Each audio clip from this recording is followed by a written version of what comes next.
할렐루야. 네. 한 주간 평안하시죠? 네.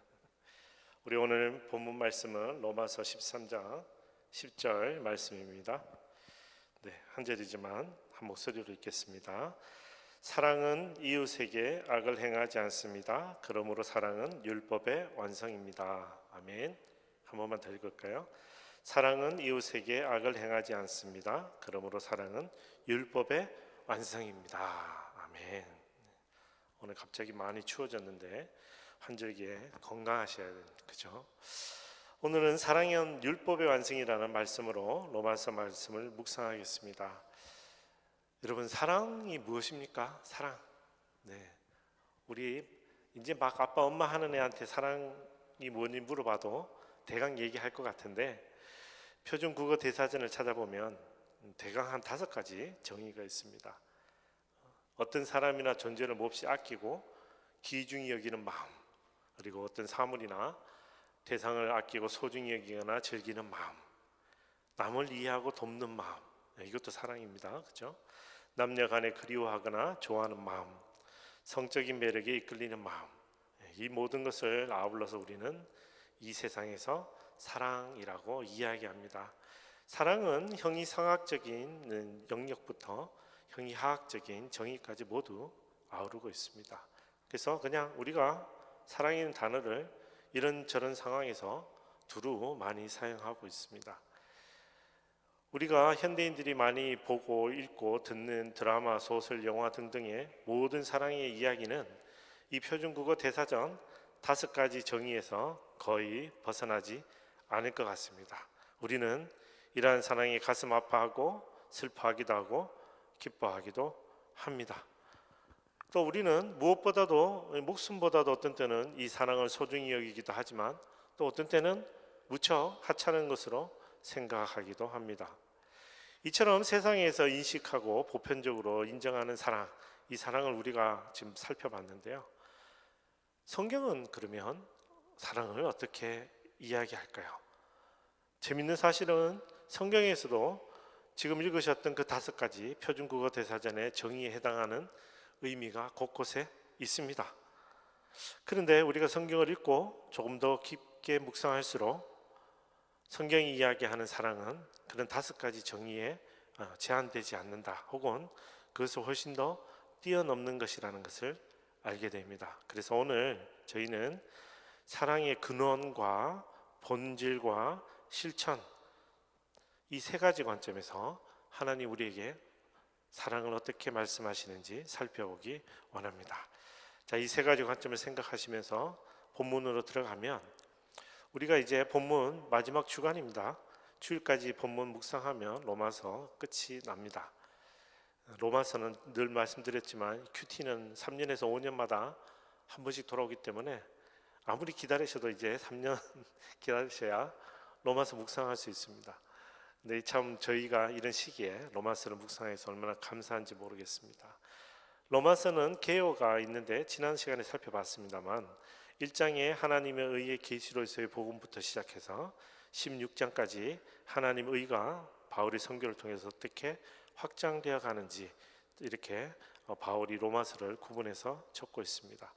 저희가 지금 이번 주간까지 묵상하는 것은 전부 일상생활 속에서 나타나는 하나님의 의입니다.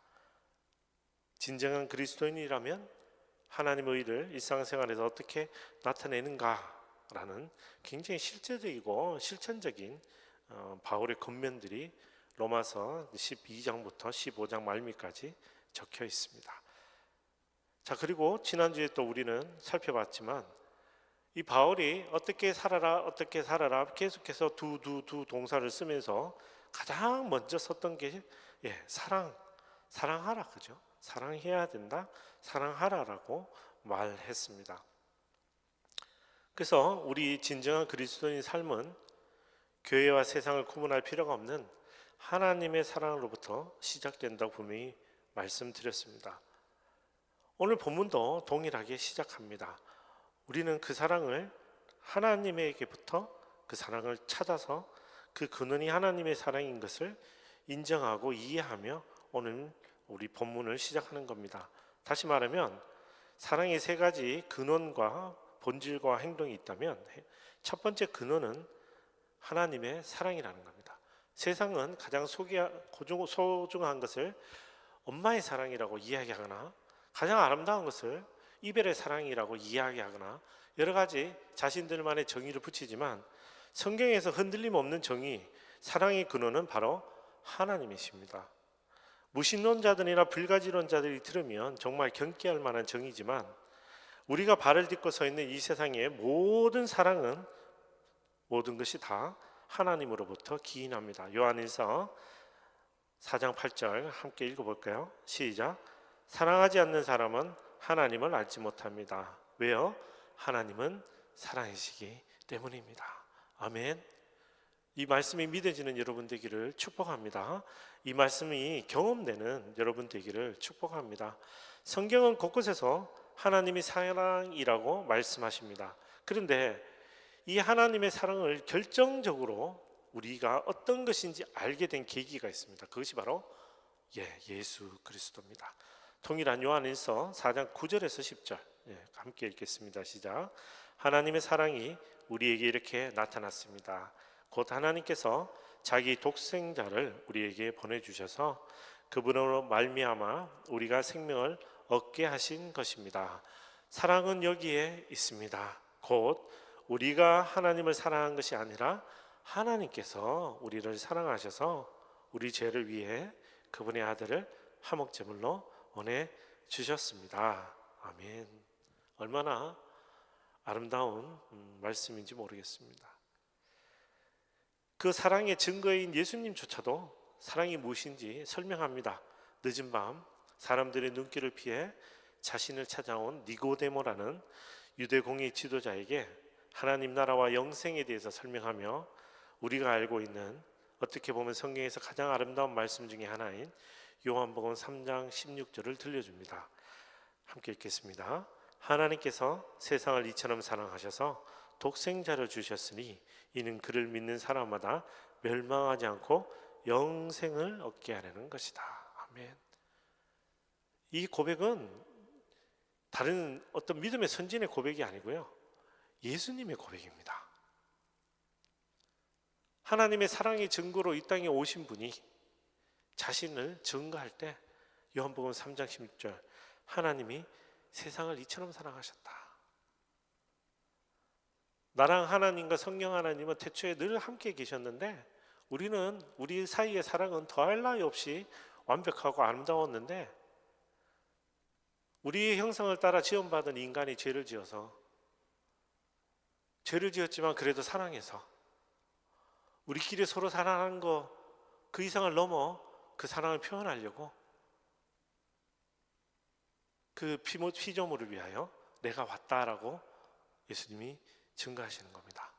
언제 기회가 되면 우리 설명하겠지만 이게 사실 논리적으로도 잘 안 맞습니다. 논리적으로 예를 들어서 간단하게 설명하면 우리 가정이 화목합니다. 아주 화목한 가정이죠. 우리 가정을 늘 괴롭히는 어떤 원수가 있습니다. 너무너무 힘들게 합니다.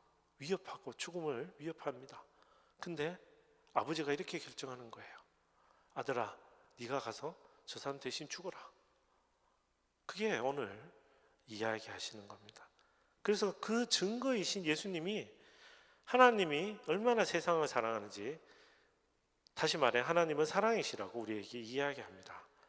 방금 제가 설명했던 이 예화를 전도 현장에서 제가 전도 대상자들에게 전하면 생각보다 많은 분들이 마음문을 활짝 열고 하나님의 사랑을 받아들이려고 애를 쓰는 것을 볼 수 있습니다. 왜냐하면 우리가 세상에서 경험하는 사랑, 모든 사랑들이요 정말 예외 없이 조건적입니다. 무조건적이라고 이야기하는, 우리가 무조건적이라고 설명하는 사랑들조차도 보면 조건적입니다. 이유가 있습니다. 근거가 있습니다. 그러나 오늘 하나님의 사랑은 무조건적이며 희생적인 선택을 우리에게 들려주는 거죠. 그렇다 보니까 복음을 처음 듣는 사람이라도 하나님은 세상을 사랑하시는 것과 예수가 이 땅에 와서 우리 대신해서 죽은 것은 정말 놀라운 사랑이라는 것을 그들이 이해하고 받아들이게 됩니다. 사랑하는 형제 자매 여러분, 우리가 발을 딛고 서 있는 이 세상의 모든 사랑의 근원은 바로 하나님이십니다.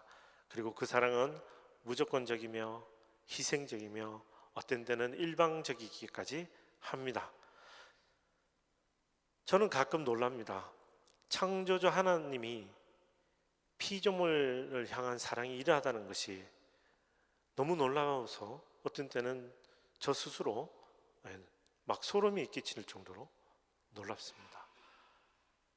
사랑을 제가 잘 몰랐다면 오히려 잘 몰랐을 것 같습니다. 그러나 인생이 지나면서 부모님의 사랑, 배우자의 사랑, 자녀의 사랑, 이웃의 사랑, 직장 동료, 제가 많은 인간관계를 통하여 사랑이라는 것을 경험하고 알게 되면서 점점점 제가 더 놀라운 거예요.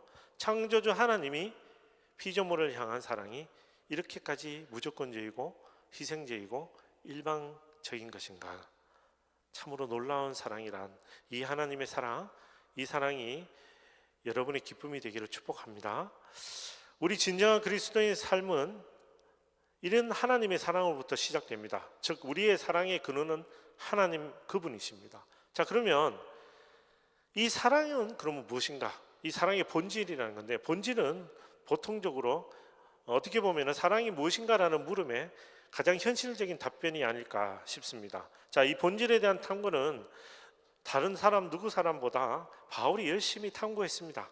고린도전서 13장 4절에서 7절 말씀 함께 읽겠습니다. 시작. 사랑은 오래 참고 친절하며, 사랑은 시기하지 않으며, 자랑하지 않으며, 교만하지 않으며, 무례하지 않으며, 자기 유익을 구하지 않으며, 성내지 않으며, 원한을 품지 않으며, 불의를 기뻐하지 않으며, 진리와 함께 기뻐하고, 모든 것을 덮어주고, 모든 것을 믿으며, 모든 것을 바라고, 모든 것을 견딥니다. 아멘. 우리 이렇게 간단하게 읽었지만 저 표를 보시면 아시겠지만 바울이 나열한 사랑의 본질은 모두 15가지입니다. 아마 바울이 지민이 됐었다면 더 적을 수도 있었을 것 같은데, 그러나 하여튼 do와 not do 해서 뭐뭐 하다 그리고 뭐뭐 하지 않다라는 논리로 이 사랑의 본질을 모두 15가지를 분류했습니다. 그래서 오래 참다, 친절하다, 그죠? 기뻐하다, 함께 덮어준다, 믿고 바란다, 견딘다. 하지 말라는 것은 뭡니까? 시기하지 말고, 자랑하지 말고, 교만하지 말고, 무리하지 말고, 자기 유익을 구하지 않고, 성내지 않고, 원한을 품지 않고, 불의를 기뻐하지 않습니다. 사랑하는 성도 여러분, 이 15가지가 하나님의 사랑을 완전히 표현하지는 못하지만, 그러나 우리는 오늘 바울의 이 본문을 통해 우리는 충분히 이해할 수 있습니다. 우리가 이성을 가진 사람이라면 이 15가지 사랑을 묵상하고 그리고 되새겨보면 이 15가지를 다 지킨다는 것이 얼마나 힘들고 어려운 것인지 알게 됩니다. 특히 나이가 어린 사람보다 점점점 세상에 경험이 있는, 연륜이 있는 노인의 세대에 갈수록 아마 이 15가지가 더 어렵고 힘들다는 것을 알지 않을까 싶습니다. 그만큼 이 15가지 항목을 통해 바울은 하나님은 누구이신지, 하나님의 사랑은 무엇인지 본질에 접근하여 우리에게 설명하고 있습니다. 그런데 오늘 제가 더 강조하고 싶은 사실은요, 실은 더 놀라운 사실은요, 실은 이 사랑의 본질이 우리를 향하고 있다는 겁니다. 우리를. 사랑을 이런 것이다, 이렇게 하지 않는 것이다 라고 해서 명령인 것 같지만 실은 성경 통틀어서 창세기부터 요한계시록까지 하나님의 이런 직접적인 사랑의 본질의 표현이 우리를 향하고 있다는 겁니다. 세상 사람들은 그리스 로마 신화의 신들을 굉장히 좋아합니다. 어떤 사람은 거기에 심취해서 자신의 아이들의 이름을 따라 짓기도 합니다. 그런데 그 신화를 곰곰이 우리가 읽다 보면 그 신화의 신들은 사람을 사랑하는 것이 아니고요, 자기 자신을 사랑합니다. 그래서 자기 자신만의 사회를 만들고 자기 자신만의 사회에 사람이 감히 올라오지 못하도록 그 신전을 높은 곳에 사람들이 접근하지 못하는 곳에 세워둡니다. 그리고 어떻게 합니까? 심심하면 놀러 옵니다. 이 세상에 놀러 오는 거예요. 근데 우리는 그 사랑을 아름답다고 생각하고 많은 그림이나 영화나 연극 등으로 노래하는데, 성경은 그 사랑이 어떻다고 이야기합니까? 그 사랑, 우리 하나님의 사랑, 이 본질을 하나님이 직접 우리에게 표현하고 계시고, 우리에게 이 사랑을 표현하기 위해서 어떻게 하셨다고요? 그의 사랑하는 아들 독생자를 이 땅에 보내셨다는 거예요. 그리고 아들 보고 잘 다녀와, 이게 아니잖아요. 하나님이 예수님 보고 잘 다녀와라고 하신 게 아니에요. 가서 죽어야 된다 그랬습니다. 누구를 위해서? 네, 우리를 위해서. 그래서 저는 오늘 우리가 하나님의 본질인 이 사랑이 우리를 향하고 있다는 사실에 우리가 기뻐하고 감사하기를 간절히 바랍니다. 아멘. 창조주이시고 통치자이신 하나님이 그분의 본질인 사랑을 우리로 향하고 계시다는 이 진실이 얼마나 기쁘고 감사한지 모르겠습니다. 그래서 아마 많은 사람들이 이 사랑에 감사하여 감격하여 예수 그리스도를 믿기로 결정한 건지도 모르겠습니다. 자, 이제 마지막 실천의 영역입니다. 자, 이러한 하나님의 사랑, 이 하나님의 사랑을 하나님이 먼저 성경에서 이 세상에서 역사적으로 자신이 실천하셨습니다. 그럼 우리는 어떻게 해야 되느냐? 우리 역시 그 사랑을 아까 읽으셨던 그 15가지 영역을 통틀어서 하나하나 다 해야 되겠죠. 그러나 근본적으로 하나님 오늘 우리에게 뭐라고 얘기하시냐? 로마서 13장 8절에서 10절 말씀을 함께 읽겠습니다. 시작. 서로 사랑하는 것 외에는 누구에게든지 아무 빚도 지지 마십시오. 남을 사랑하는 사람은 율법을 다 이루었습니다. 간음하지 말라, 살인하지 말라, 도둑질하지 말라, 탐내지 말라라고 하는 계명과 그 밖에 다른 계명이 있을지라도 이 모든 계명들은 내 이웃을 내 자신과 같이 사랑하라 라고 하는 이 말씀 가운데 다 요약되어 있습니다. 사랑은 이웃에게 악을 행하지 않습니다. 그러므로 사랑은 율법의 완성입니다. 아멘. 아멘. 우리는 지난 시간 동안 로마서 묵상을 통해요, 율법이 실천의 영역이라는 걸 알고 있습니다. 율법으로는 구원받지 못한다라는 걸 우리가 배웠고 알고 있습니다. 그래서 율법은 실천의 영역입니다. 그런데 바울은 또 율법이 아닌 믿음과 선한 양심에 따라 산다라고 설명한 것도 제가 여러분과 함께 나누었습니다. 예를 들어서 디모데전서 1장 19절 말씀에 보면 믿음과 선한 양심을 가져라. 어떤 사람들은 선한 양심을 버렸고 그 믿음에 대해서는 파선했다라고 바울은 그의 디모데에게 유언과 같은 이야기를 합니다. 믿음과 선한 양심을 가져라. 디모데는 이미 구원받은 사람입니다. 구원받은 자로서 또 다른 구원받을 자들을 전도하고 가르치던 사람입니다. 그에게 바울은 믿음과 선한 양심을 가져라라고 이야기합니다. 다시 말하면 이 믿음과 선한 양심은 우리 삶의 실천의 영역에 있다는 겁니다. 사도행전 23장 1절에 보면 더 뚜렷합니다. 바울은 공회를 똑바로 쳐다보며 말했습니다. 내 형제들이여, 나는 오늘까지 모든 선한 양심으로 하나님을 위해 살아왔습니다. 그러니 믿음과 선한 양심이 있는 자들은 하나님의 말씀을 지키는 겁니다. 율법도 실천의 영역에서 하나님 말씀을 지키는 것이고 믿음과 선한 양심 역시 하나님 말씀을 지키는 겁니다. 우리가 구원의 시점을 구분하여 율법을 바라다 보니 율법은 구원을 이루는데 완전하지 못하다고 우리는 알게 되었고, 구원의 관점에서 우리가 믿음을 봤을 때 우리가 구원을 얻기 위해서는 믿음이 필요하다라고 우리는 또 알게 되었습니다. 그러나 우리가 예수 그리스도의 자녀로 이 세상을 살아가는데 이 시점에서, 즉 그리스도인의 실천적 삶의 시점에서는 믿음과 선한 양심과 율법 모두가 하나님 말씀을 지키는데 필요한 것들입니다. 그래서 율법이 하나님 말씀대로 사는 것이라는 이 정의 때문에 우리가 율법을 실천하는 것, 그 위에 앞서 얘기했던 사랑은 바로 율법의 완성이라고 오늘 성경은 이야기하고 있는 것입니다. 그래서 마태복음 22장 34절에서 40절 말씀 우리 한번 읽어볼까요? 예수께서 사두개파 사람들의 말문을 막으셨다는 소문을 듣고 바리새파 사람들이 함께 모였습니다.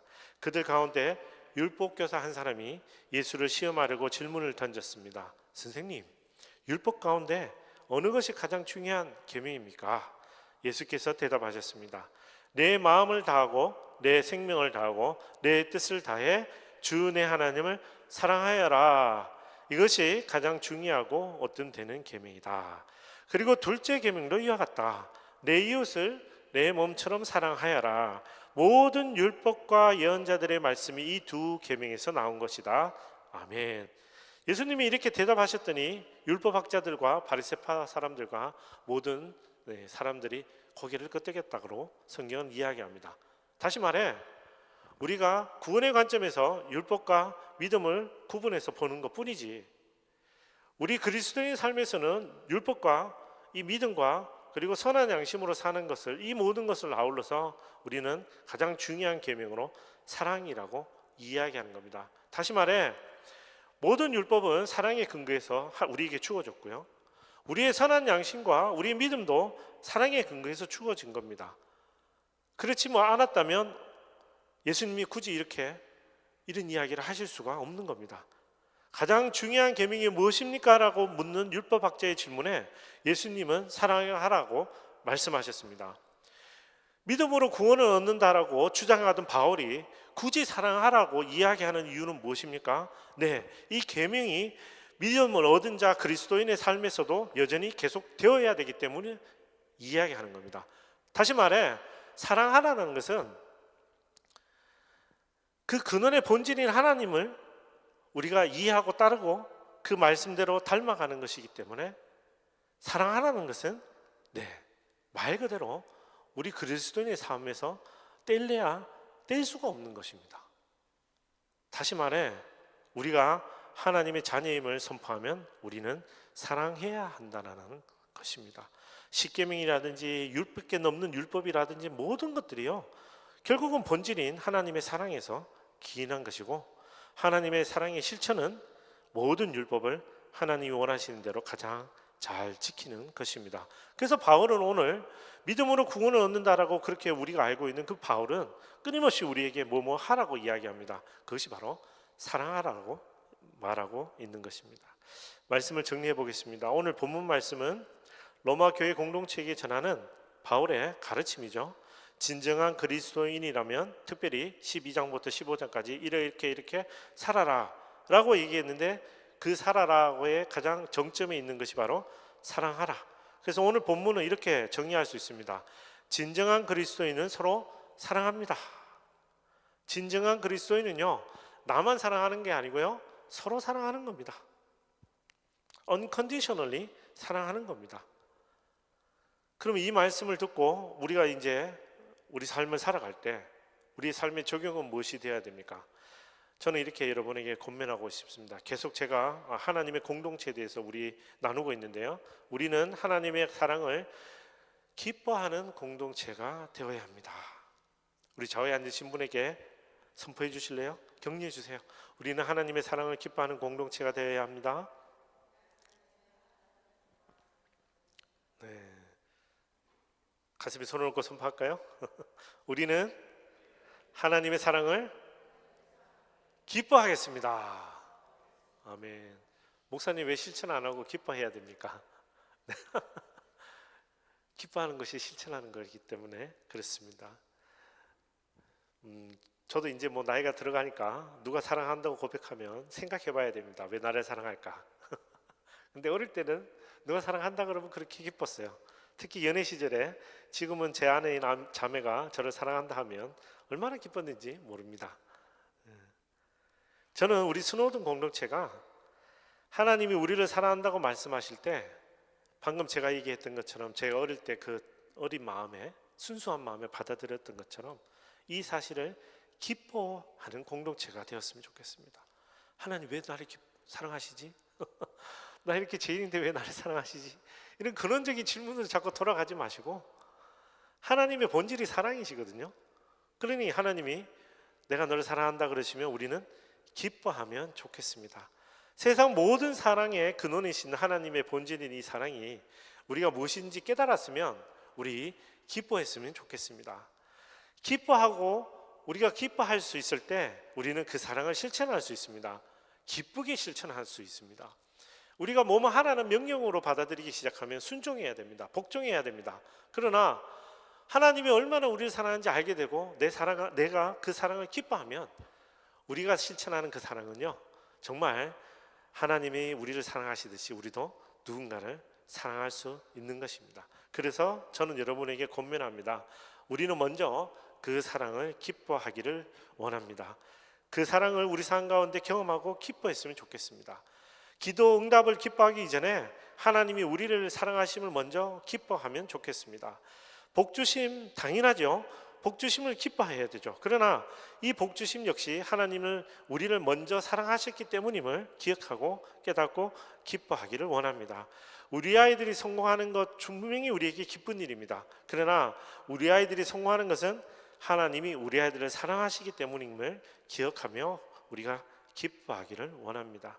저는 우리 개인들 각자가 기뻐하면 이렇게 하나님이 우리를 사랑하신다는 것을 우리가 기뻐하게 될 때 우리 공동체 안에서 이 기쁨을 스스럼 없이 나눌 수 있다고 생각합니다. 목사님이 시켜서 기뻐하는 게 아니고요, 바울이 시켜서 기뻐하는 것이 아니고요, 하나님이 나를 사랑한다는 걸 내가 기뻐하니까 이 기쁨에 못 이겨서 우리 공동체 안에서 기뻐하는 거죠. 저는 우리 스노든 공동체가 하나님의 사랑을 기뻐하는 공동체가 되었을 때 공동체 밖으로 이 진정한 기쁨을 나눌 수 있다고 생각합니다. 그래서 매일같이 하나님 말씀을 읽고 묵상하고 적용하며 하나님의 사랑을 기뻐하는 여러분 되기를 축복합니다.